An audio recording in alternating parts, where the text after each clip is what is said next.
Yep, we are live. Awesome. Thanks. Thank you, Leah. Thanks, Leah, for joining my very first podcast. It's great to have you. I'm It's kind of great to nervous right it's now. great to yeah, it's great to meet you, and I'm really honored to be the first guest. Yes. Thank So you. Thank you so much again.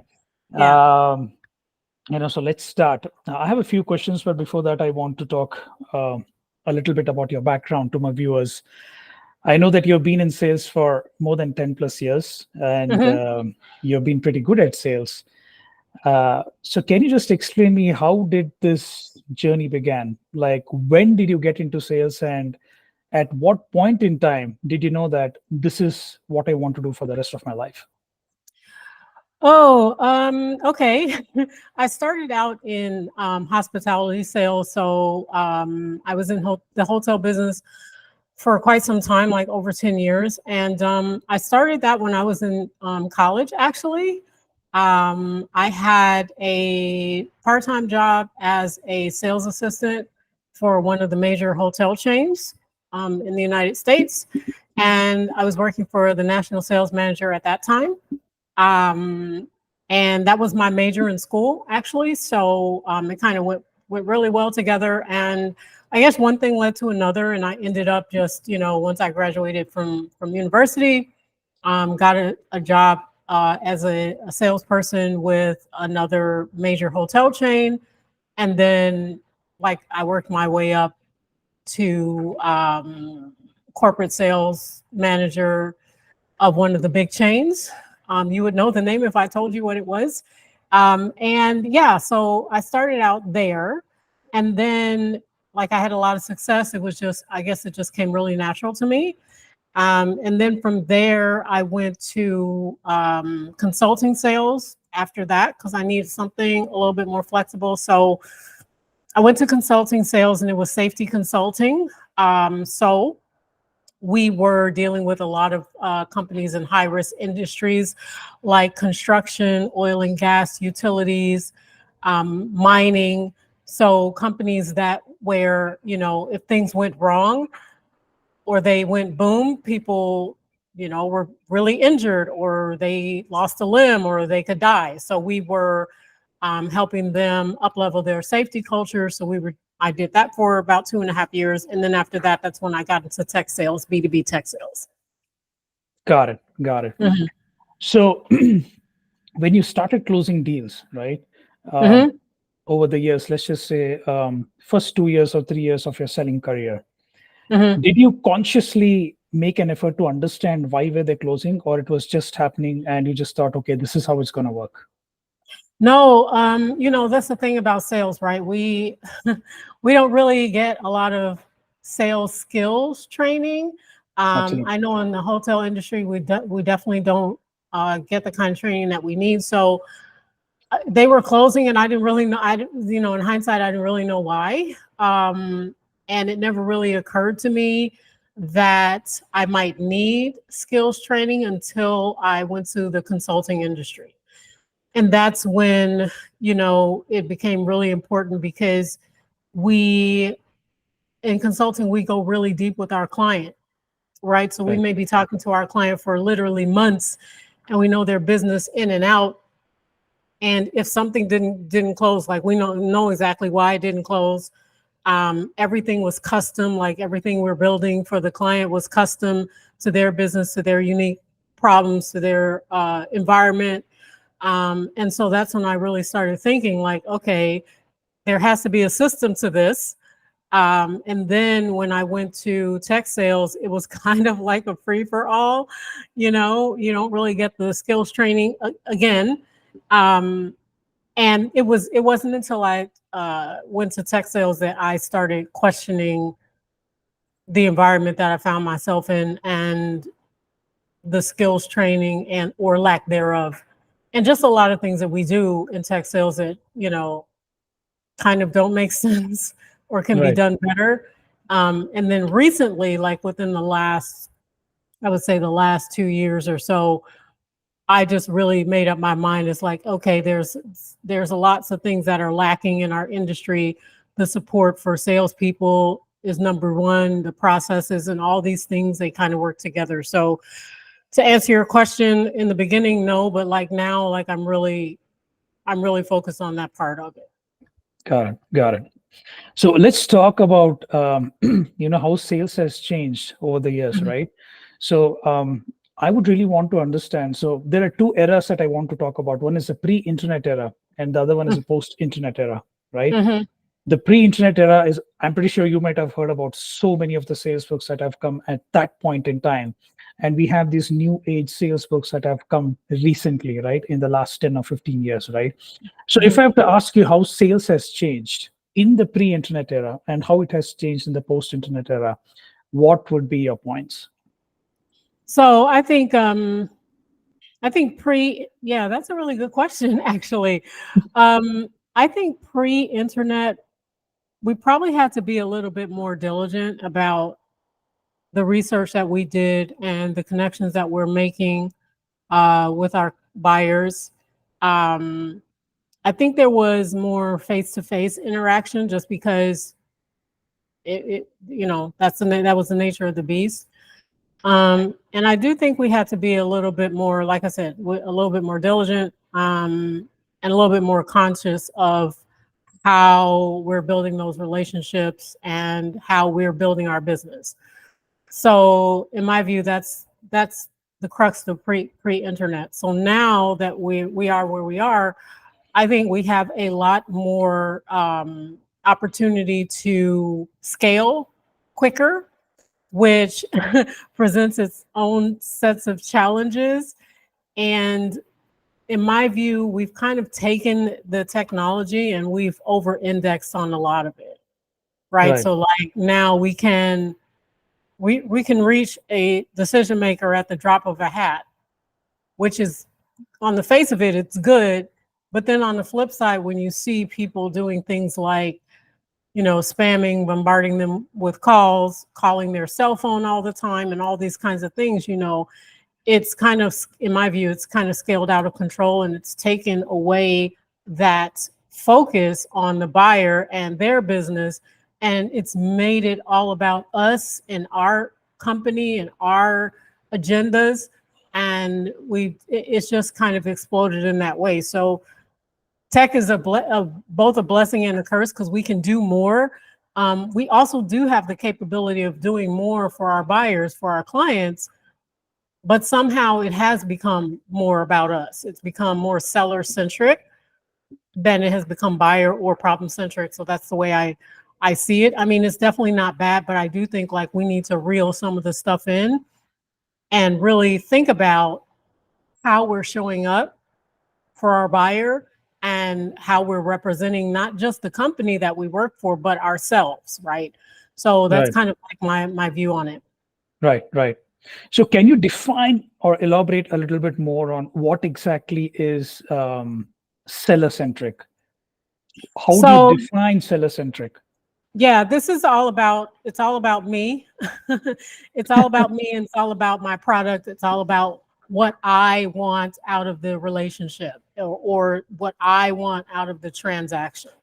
If we take the modern day sales cycle and we're talking about from the outreach to the product marketing to the interaction with the customer to the discovery call and beyond, it's all about how much we want to sell. It's all about our goals versus the the buyer and what they need and what their problems are. Even if we are in discovery with a client, like we're having a conversation, we've been taught to steer the conversation strictly around the product and see how we can fit our product, our solution, our goal into what they're saying, what they're telling us, right? So that's seller centricity. It's very selfish in my view. But again, it's how it's evolved over time, and we've not been taught otherwise. We've not been trained or coached otherwise. So this is kind of how the industry is in a nutshell. Right. Right. Now, let's talk about your recent certification, right? You've been recently certified as a gap selling trainer, right? Mhm. Now, you were always good in sales and you knew it. you still could have, become a consultant otherwise, even without a gap selling model, right? Mhm. When and how did you come to know about this whole gap selling methodology, and when did you have this light bulb moment that, okay, this is what I want to do and this is what I want to teach to others as well? Yeah. So my last role, really, it was a disaster. It was a disaster. It was a startup. Like, let me just back up. I knew that when I first started in tech sales, like in the back of my brain, a lot of the things that we were doing didn't really make sense to me. You know, how we would do things like go into the demo without having a proper discovery call, or we would be showing this hour-long demo to a client and you see the client's eyes glaze over. And even myself, like I have a hard time like just sitting there for an hour just showing stuff, you know. So I kind of knew that some of the processes that we had were incorrect.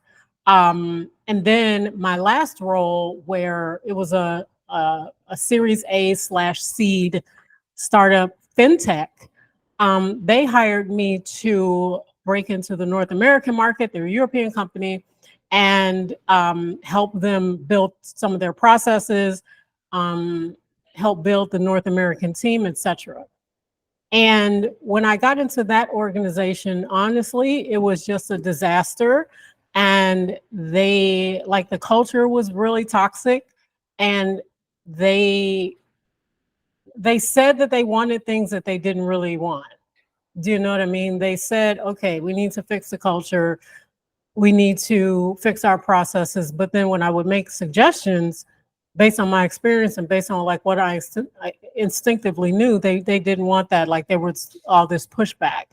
And then we were losing people, right? Just because there was micromanagement, there was a lack of cohesive processes, there was this maniacal focus on KPIs that made no sense.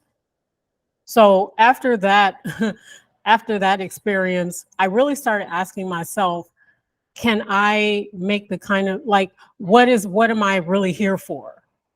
Right. Right? Like, what am I, you know, everyone has this moment where they're like, why am I on this damn planet?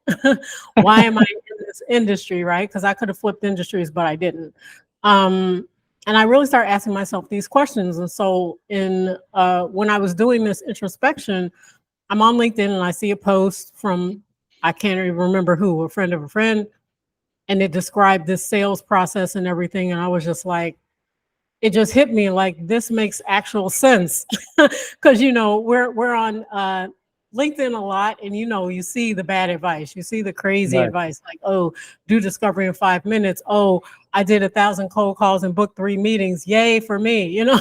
You see all this crazy advice. And this was the one piece of content that actually made sense to me in that moment. So I'm like, okay, let me just see what this is all about. And so the more I researched, and then I ended up talking to someone at the organization, and then I was like literally within the day, I'm like, this is what I need to be doing, because Right. this is how we need to show up for our customers. This is how we need to show up for our colleagues. And also on a personal level, like I'm very big on integrity, right? And over my career, I've been asked to do things and I've seen things happen that go against my personal sense of integrity, and I won't do it.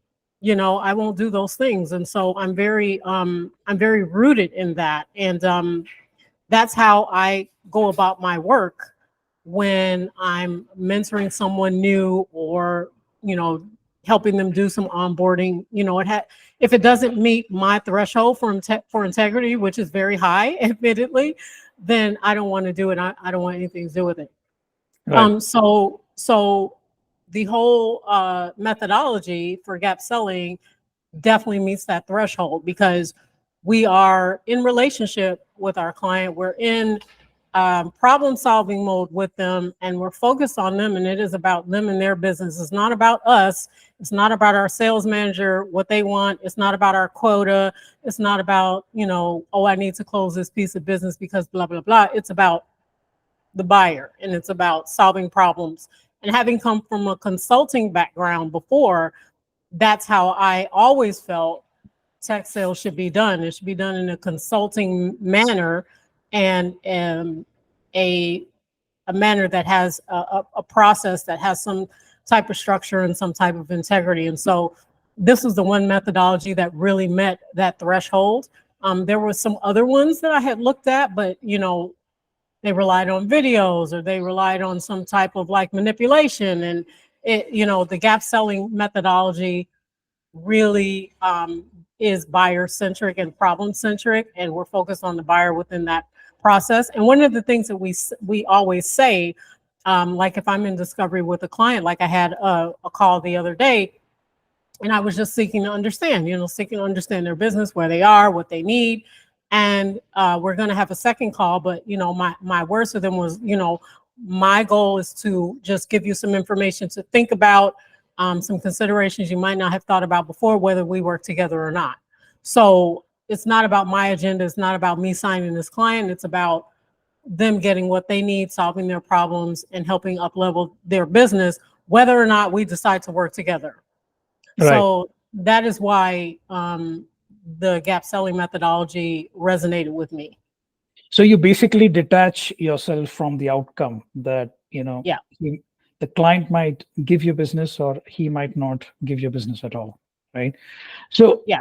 gap selling methodology also talks about the two states. One is a present state, the other one is a future state, right? Mm-hmm. Can you explain a little bit in detail as to what these states are? And, if seller is going on a discovery call, Yeah. what exactly does he needs to uncover before he actually, pushes the client for the second call? Yeah. So gap selling, the overarching idea is you have the current state, which is what's happening in the business now, and then you have the future state, which is the outcome, or what they want to have happen, or what it needs to look like. And then in between the current state and the future state is the gap, and that is where the value is. That's the general high level overview. Before, the crux is, like you talked about, detaching from the outcome, right? Which is hard for most people. It's hard for salespeople in particular, because we've been taught the opposite. We've been taught we need to be ABC. We always be closing, right? I'm sure you've heard of that. A million times. Right? A million times. It's not even new. So yeah, so we need to detach from our agenda. Right. And it's easier said than done. I mean, this is the hardest thing for me when I was undergoing the certification process, is unlearning all the crap and garbage that I have learned throughout the years or decades, is unlearning that and learning a new way of doing things, and then being able to apply that and teach that. But so you have your current state and your future state. And the crux is that you need to fully understand the current state, what's going on in the business now, before you start talking about your product, solution, whatever, and the future state. So what the outcome is, or what the goals are, or what have you. So that's the overarching tenet. To be able to do that successfully, in a way where you're focused on your buyer and the buyer's problems and so forth, you definitely need to focus on the current state and stay in that realm. Right? What's happening now? What are the circumstances that led to that? What are your KPIs and your metrics and all these things? So that's the overarching tenet. And detaching from the outcome means get out of sell mode and take your seller hat off and just meet the buyer and be in problem solving mode with the buyer. Easier said than done, but this is something that we train to. Right. So if I'm going on a discovery call with a client, right? Mm-hmm. And how do I measure myself that this has been a great discovery call versus, so there are pieces of information that we collect, right? So what's your employee size and what products do you use, right? So apart from that, if Mm-hmm. I have to ask you that, okay, so these are the points that I have, which is going to tell me that I've done a great discovery call, what would those be? Yeah, so you'll know when it's a great discovery call if you can get to the business problems and the impact pretty quickly. You'll know that it's a good discovery call at this point. And when the client gives you what we call the next yes. So the Mhm. next yes is something that you're asking of the client. So it might be to bring another stakeholder into the discussion. It might be to get some key pieces of information that you need to build the business case. So whatever that is, if you have gotten the next yes, if you have gotten to the business problem and the impact, and the client agrees to those things, if they agree that this is a problem, it needs to be fixed, and they give you the next yes, then essentially they're agreeing to go on a journey with you to fix the problem. And that is qualification in gap selling, in the gap selling framework. And if you've done those things, then the discovery call is good. It doesn't mean that you're not going to have a second one. It just means that, you know, the opportunity is now real, is now qualified, and you're going to the next step in the process. All right. Let's discuss a little bit more about the next yes, right? So there are various definitions to this next yes. I know your definition is different. My Mm-hmm, definition would be different. Others would be different, right? So mm-hmm, someone's going on a discovery call and he hasn't really spoken about the business problems, anything, but he has just told that, okay, let's fix a demo tomorrow or this week, and the client still agrees to it. Would you still call that next yes an actual yes, or it's just nothing, like we are not really going anywhere with that next yes? yeah. Yeah, that's not going anywhere. That's not going anywhere. If you haven't gotten to the business problem and the impacts and a little bit of the root cause, then it's not built on anything solid, and you're just having a next call to do what? Do you know what I mean? If you haven't gotten to that point, then you missed something, or you haven't done the discovery in the correct way, and you probably need to course correct. Now, you can be having a second demo, or sorry, a second discovery call, and it can be to bring maybe the major stakeholder into the equation. And at that Right. point, okay, you can consider it kind of the next yes, but only not because you haven't really gotten to the decision maker yet. So that could be partly true. But if you are not talking about business problems and you're not talking about impacts and the root cause, then your next step is basically built on nothing. And it just amounts to activity on your part as the rep. Right. Got it. So how do you define what is a root cause, right? And how do I get to know that, okay, so I'm talking, is there some sort of a framework that you need to go from, okay, this is step one, this is step two, this is step three, right? Yeah. Is there something like that? Yeah. So it's, you know what, I would say first we need to understand the business problems that we solve as a company. And I would say out of 100 companies that we've talked to, only maybe 2 really Wow. understand yeah, no joke. Only 2 would understand partially the business problems, the real business problems that they solve for their customer base. So most of us as salespeople, because we've been trained in this seller-centric, product-centric framework mentality, we're used to selling to what we call technical problems, Right. right? Technical problems also root cause. And this centers around, again, it centers around our product. It centers around some kind of process. So for example, if you are selling a CRM, right? You're selling a CRM, we're going to be selling to, as sellers, most sellers are going to say, hey, our tool gives you visibility into Okay. forecasting, for example. And this is what we believe a business problem is: poor forecasting. So our tool gives you visibility into better forecasts. Okay.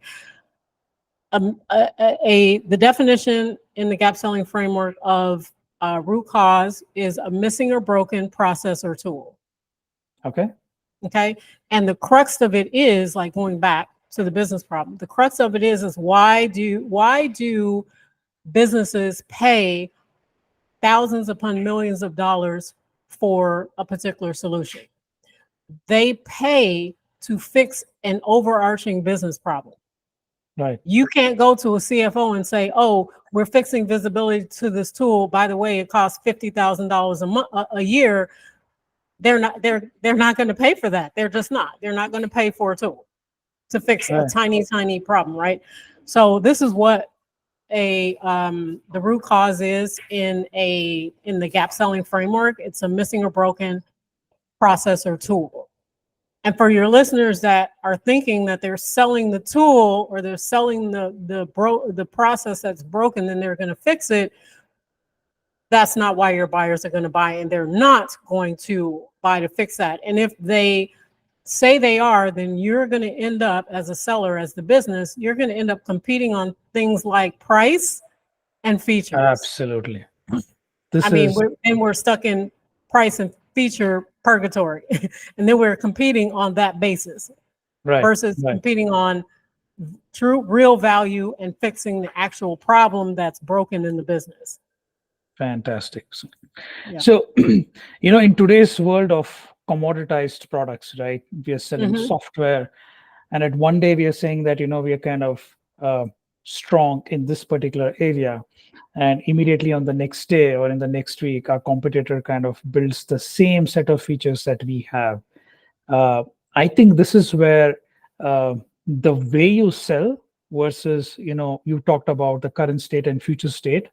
Mm-hmm. I think this is where it comes into picture, and um, my seller is not gonna, sorry, my buyer is not gonna compare me with the pricing rather than who I spoke to and what problems did he uncover, right? Right. Yeah. Absolutely. I mean, there's so much like in the framework for the methodology. There's so many moving pieces, but they all like interlock and they all build upon one another.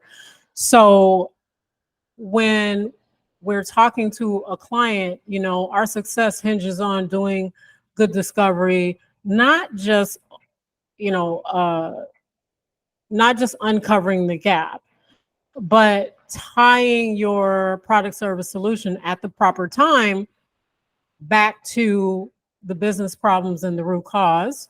So it's being able to do that, showing your buyer that you have the business acumen to connect the dots for them, and also being able to put together a comprehensive business case that they can present and champion inside their organization, right? And then there's another piece, like when we do follow-ups. I don't think I haven't taught this part, but when you do follow-ups, there's like we do have a secret weapon that when you do your follow-up, it is going to make your buyer think about their business in an entirely new way.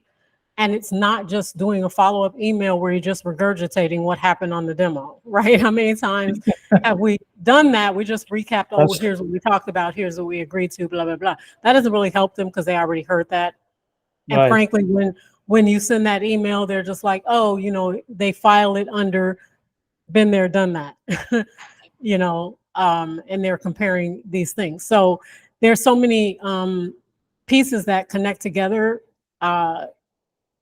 to produce a successful outcome for both parties, but for the buyer first and foremost.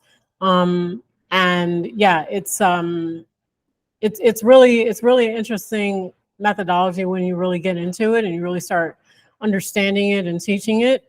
And getting all these parts does require some method that you might have for retention, right? So Mhm. like we do a lot of role play, we do a lot of mock scenarios, we do call coaching where we listen to the calls, see how the buyer's responding, pipeline reviews, these types of things.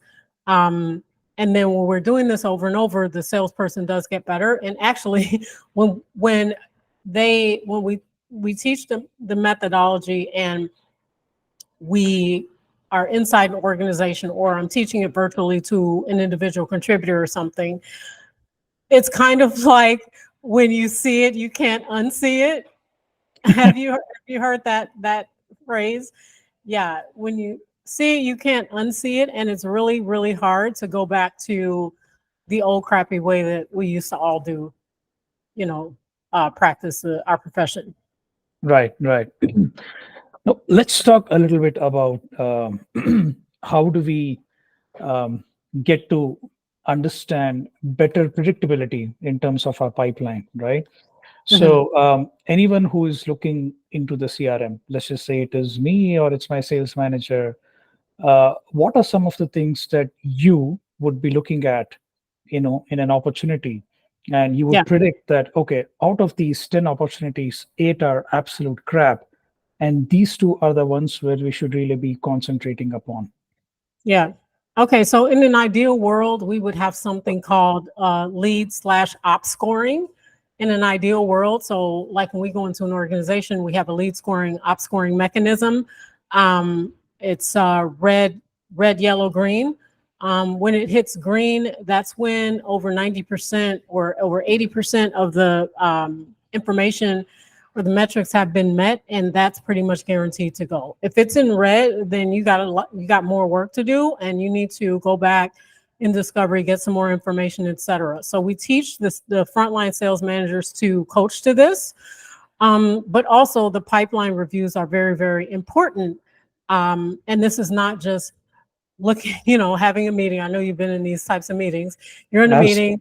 What's your what's your opportunity? When is it going to close? Who's the decision maker? All these standard rote questions. right, That does nothing to make certain that the opportunity is real, number one, and that the forecast is going to be accurate. mhm, What we need to look for is that scoring mechanism that I just told you, and right, also we need the salesperson or the rep to understand that we need to know why the buyer should buy. Why are they buying? And right, if you can't answer that question, oh, I don't know. Oh, we're the cheapest. That's not a reason. If we don't have a solid reason of why should the buyer buy, and the salesperson can't defend that, they can't tell you why is this going to close in a month? Why is it going to close next month? Then either A, it's not a real op, or B, you have a lot more work to do and you need to go back and get some more information, build the gap, help build a business case, all of these things. So it actually it's very simple when you actually come to think about it. But because it's so simple, people don't really think about it. And we just do these pipeline reviews that make no sense and don't really help our understanding of what should be in our pipeline and what shouldn't be in there. right, right. This leads me to an interesting question. What exactly is a sales manager's KPI? Apart from taking us out for dinners and preparing Salesforce reports, if you were to hire a sales manager, right, what Mhm. KPIs would you set for him? Yeah, the sales manager's job is to coach. The Okay, sales manager's job is to coach the sales rep to perform up to their potential, and also at the same time hold them accountable to outcomes and KPIs that actually make sense. right, Um, so it's to develop those things and to develop the processes that are going to support the sales team in being successful. So here's a really good example. In a lot of organizations, they want to do discovery in 30 minutes. hmm, And the KPIs are created towards that end. So if you have a longer discovery process, which you should, like a 30-minute discovery seems a little crazy to me, depending on the how complex the product or service or solution is. But when we're looking at that aspect of it, if the sales process that are in place and the KPIs are in place do not support a robust discovery process, then the entire process is going to fall apart. right, The KPIs are not going to be met. Everything is going to be skewed from there. So the sales manager's job is to create the processes or retool the processes to support the sales team, to be coaching the sales team, and to also hold them accountable to the outcomes or the KPIs that are reasonable and accurate and make sense. Right. So I was hiring a sales manager, and this is a great question actually that I never really get. Um, but yeah, if I was hiring a sales manager, that's what I would look for. Right. I would look for that, and also it's to help build the culture within the sales organization, and also champion the sales organization and the sales team as a real business unit within the business, so that the leadership understands that they need to also take some ownership of operationalizing the methodology or the sales process within the entire organization. So everyone's moving towards, everyone's going in the same direction, and Right. nobody's, within 6 months, everybody's doing their own thing. Like you can't build a comprehensive process that works that way. Right. Right. So, your sales outcomes, right? Whether it is creating a qualified opportunity or moving it through the pipeline, Hmm. how true is it when I say that, it's directly proportional to the number of activities that I perform on an everyday basis?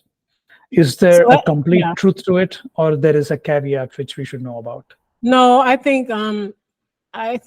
a loaded question. I think a lot of it is falsehood, especially now where, you know, VC money has dried up. It's not, people are, doubling down on their outbound motion. So they're doing twice as many calls or whatever. It's not true that more activity leads to better outcomes in a vacuum. It's not true. And now, if you develop your KPIs based on a comprehensive process that actually makes sense, that's been proven to work, then yes. But I've seen organizations have KPIs and metrics that make zero sense, and they're obviously equating more activity with better outcome and more revenue, and that doesn't really happen. So here's a good example. I saw a post by someone, a sales leader, that said, "Hey, Mhm. I hired a new rep. He's awesome. We only did 1 week of onboarding. He's already on the phone. He booked he made 500 dials and booked 3 meetings." Right. Like, my eyes like rolled in the back of my head. I'm like, "You're bragging about this? Like, and you're a sales leader? Like, no. If he's making 500 dials and book 3 meetings, y'all got another problem, and that's not something to be bragging about." So this whole sink or swim atmosphere now that we find ourselves in, we just need to pull it back and retool and rethink about some of the things that we're doing. And now we're actually seeing where, in the atmosphere that we have, like with lots of layoffs and so forth, we're actually seeing, reps that are either at quota, very close to quota, or exceeding quota, but they got put on a PIP or let go because they didn't exceed some crazy KPI metric. Like, so The no, number of calls and the number of emails. yeah, number of calls, number of emails, whatever other nonsensical KPI we come up with. If you're meeting that, then it doesn't really matter because you didn't meet the KPI. Right. Right. It doesn't make a whole lot of sense. So we've Absolutely. kind of bastardized our maniacal focus on KPIs and metrics. Right. Right. Um, so inbound versus outbound, right? Hmm. Now, I know that the marketing team or the marketing function needs to support sales with qualified leads, and the salespeople qualify it. Hmm. Uh, but we've been hearing a lot about the outbounds are practically dead because there are a lot of email filters coming up, there are a lot of call filters coming up, right? So, how much do you agree when I say that outbound is really dead? Number one. Two, if it's not dead, how should we be doing it in a better way? Yeah. So outbound is not dead. um, it's dead the way we've been doing it. To answer your Right. question, it's dead the way we've been doing it. Spray and pray is dead. Because all that's going to do is it's going to burn out your rep. That's the Absolutely. first and foremost thing. But B, you're also burning through your process list. And by the way, I've been through an organization that did that crap. Spray and pray.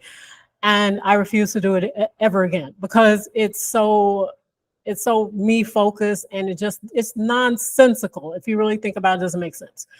What works is really having some personalization, really demonstrating, like, we say in gap selling framework, lead with the business problems and sell to the impacts.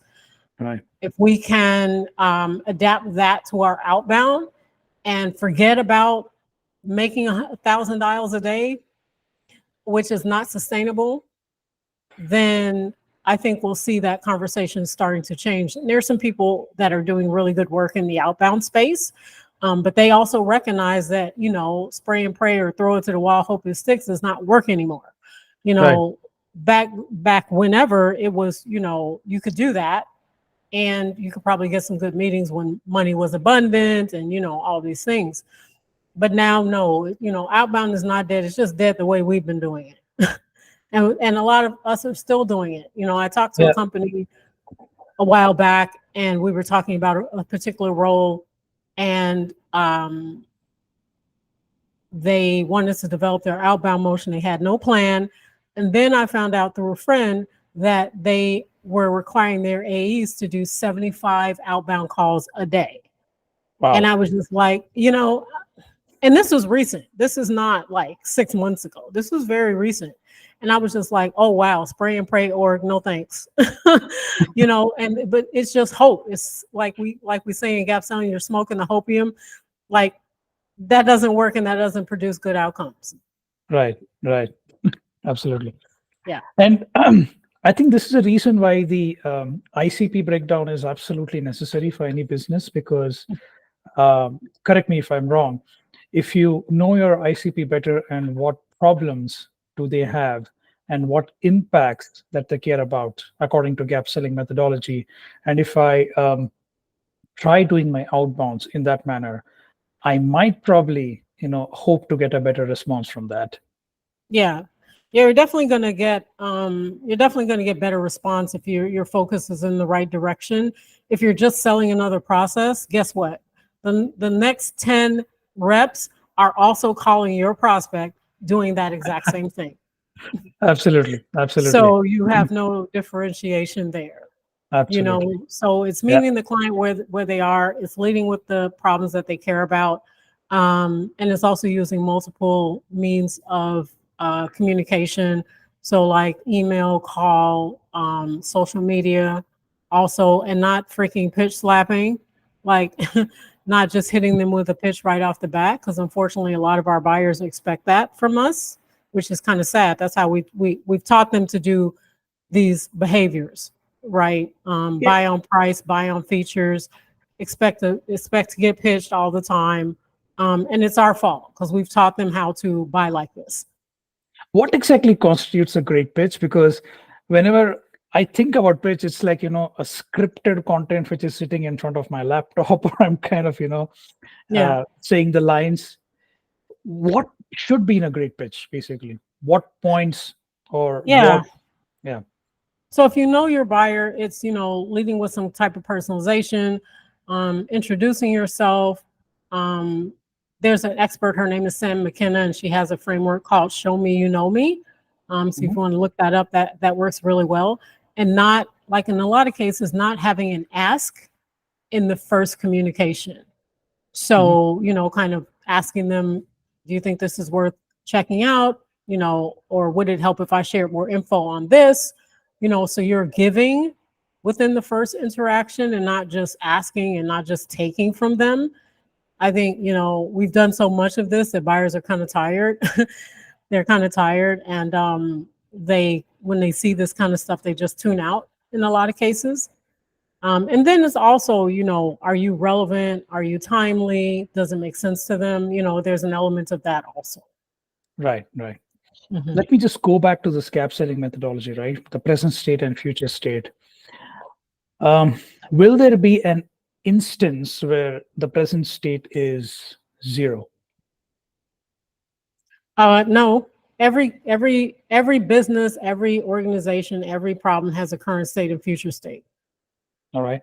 All right. So Current state. Yeah. sure. Let me give an example. Mhm. Um, let's just say that I've been driving cars for the last 10 years, Hmm. and I want to switch my car, right, because of whatever problems I have, and I go to a car showroom, right? Now, I know my current state because I have problems, which is the reason I'm shifting from an old car to a new car, right? Hmm. If there is another buyer who has not driven cars and this is the first time he's driving it, Hmm. what problems would he have? There would be no problems, right? Well, I mean, it really depends on the individual, on the individual buyer and situation. So this is really like, I'm glad you asked that because this is really the crux of it. So our job as sellers is to find out if, in fact, the buyer has a problem we can solve, Right, right? And if they don't, which is entirely possible, if they don't have a problem we can solve, or if they don't agree that whatever we uncovered is a problem for them that needs right, to be solved, then there's no problem, there's no gap, no sale. right, It's that simple, but in the seller's world where we as individual contributors have competing priorities, we have our sales manager who's like, how many ops did you generate this week, et cetera, turning down an opportunity or a conversation or closing a phantom deal with a buyer is considered verboten. So we don't want to say that. So we tend to try to fit our solution into whatever, we tend to like yeah, manufacture things, right, so this is another great thing about, in my view, about the gap selling methodology, because it's also selling with integrity, right? It's leading with integrity and ethics. If there's not a problem you can solve, if it's not a pressing need for the buyer, if it's not a pressing problem for them that they need to solve, then okay, I'll revisit this in 3 months time or what have you, and that's it. And it's out of the pipeline, it's out of the forecast. right, It really is that simple. But to a lot of sellers, it's very scary to come to that realization and act upon it because of all the competing priorities that we have, our right. quota, our boss, our sales manager, and all these things. But yeah, to answer your question, if there's no business problem, there's no gap, there's no sale. Fantastic, fantastic. So, um, in today's world, right, when sales, sorry, when a buyers are so much educated in terms of understanding what they want and what they don't want, is it right statement to say that any seller who is technically proficient would become a great sales guy, or it's not really the case all the time? No, it's not the case the majority of the time. And here's some interesting tenets about when we're selling. Um, most buyers think they know what they want and they think they know what they need for their business, but a lot of times buyers they're so involved in the business from day to day, and they have blind spots, right? Mhm. So they may think that they need this uh, tool, or they need to fix X process, but then they can't really link it back to whatever the overarching to a business problem that's really going to change their business. Like Right, because they don't know how to buy, number one, but number two, they're in the soup, what I call in the soup, from day to day, and that's why we're there. So there was I forget the organization that did this study, but there's this conventional wisdom that buyers want to do a process without the salesperson. They already know what they need, et cetera, et cetera. But then this organization did a study on X amount of organizations. And within the process that we just described, 66% of purchases were the wrong ones. wow, that's So a you huge can number. let that, yeah, it's a big number. It's a majority. So let that sink in. If you bought a software and it's costing you $100,000 and it's the wrong software, and then 6 months down the line, oh, these problems are still in existence, then it doesn't really match up. It's like 2 + 2 = 5. So you did the process because you thought you knew what you wanted. You basically compelled your salesperson to be an order taker and just give you what you wanted. And then 6 months down the line, the problems are still in existence. And then 1 year down the line, because those problems are still in existence, you're losing even more money and even more ground. Right. So they don't need a salesperson. They need a salesperson that can uncover their business problems, make them see their business in a new way, consider other aspects of the business, and then help them build the business case for that. Right. So they see the outcomes that are really going to impact the business. So yeah, it's a myth that you can be a highly technical salesperson and succeed, because a lot of us were just taking orders. I used to do it. I'm not, I'm saying all this from experience. They need us to be consultants for them. Right. Right. Which means that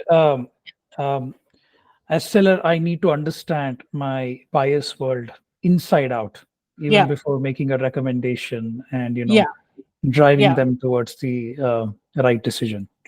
Yeah, exactly. Right. And, that's why we have so many parts, and we, won't go to the future state until we completely understand the current state, until we get that agreement from the buyer that these are accurate. These are the problems that we're grappling with.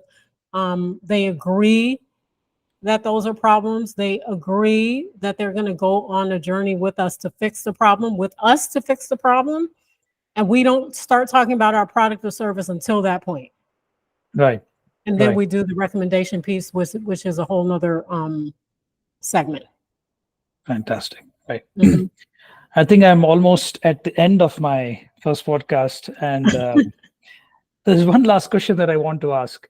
Yeah. In this day and age where the AI tools are cropping up every day, what are some of the survival tips that you would want to give sellers that, which they really need, so that they can survive for the next 10 years or 15 years? Because we have been hearing a lot about chatbots and chat GPT replacing most of the job. Are sales guys really in threat? What's your take on it? First of all, no, sellers are going to be safe if they can adapt to the way business is done today. AI is not going to displace human beings, because, businesses are already sick of talking to robots. They're sick of email. So they're not going to want to talk to some chat GPT bot. The thing is, the roles are going to evolve, and they require a higher degree of EQ and a higher degree of expertise. So we should be using AI to do things like research, to maybe do the beginnings of an article or an email or something along these lines, but always needs to have the human element, where we are connecting with our buyer. Like we said, the old days of spray and pray are over. So you're no longer going to be able to pull a list of 100 of your ICP and blast an email, or just, cold call 100 people just because they're the freaking ICP. AI is not going to displace people, but if you can't evolve and you can't learn new skills, and this is the crux of it, if you can't learn new skills, you can't learn to put together a business case, AI is not going to be able to help you. And I did a training segment last week on the power of listening and using responsive questions to build your credibility with your client. And there's a tool on the market, or many tools on the market, that when you're having your discovery call, you're recording it, and then the AI tool tells you what areas to focus on and what questions to ask. Right. It's very interesting because when we're leaning on AI in that way, like we're actually over indexing on it, Right. but we're actually not paying attention because we're looking Absolutely. for the prompts. We're relying on AI to take notes. So we're not taking notes on the spot. We're not in problem solving mode with our client. We cannot ferret out the business problems and the impacts and connect the dots. AI cannot help you with that. You know, not in the moment, not when you're with your client on the first call, which is when building your credibility matters the most. Because if you haven't built your credibility quickly, then they're going to ghost you and you're Right. not going to see them again. You know, so AI is, don't get me wrong, AI is great. It's a tool. It's Right. not a person, and it's not going to replace someone that's skilled and that's constantly evolving in their skill. Fantastic. Right. I think I'm at the end of my podcast. It was great talking to you, Leah. And thank you for enlightening us on the whole gap selling methodology. Yeah. I think this is something which I'm going to use. I've already started using it, by the way. Have But you? Good. yeah, yeah, I have. Great. But I think I'm like just 5% of it. There's still so much to learn, so much to learn. It's easier said than done. It's Yeah. not easy at all, and I'm trying to do that. All right, Yeah. I and mean, it does take practice, and just absolutely practice day in and day out. I do one-to-one coaching, so I have a couple of spots that I'm opening up for next month, end of this month, next month, to fantastic. help with that retention. So if anybody's interested, they can look me up on LinkedIn. Right, right, right.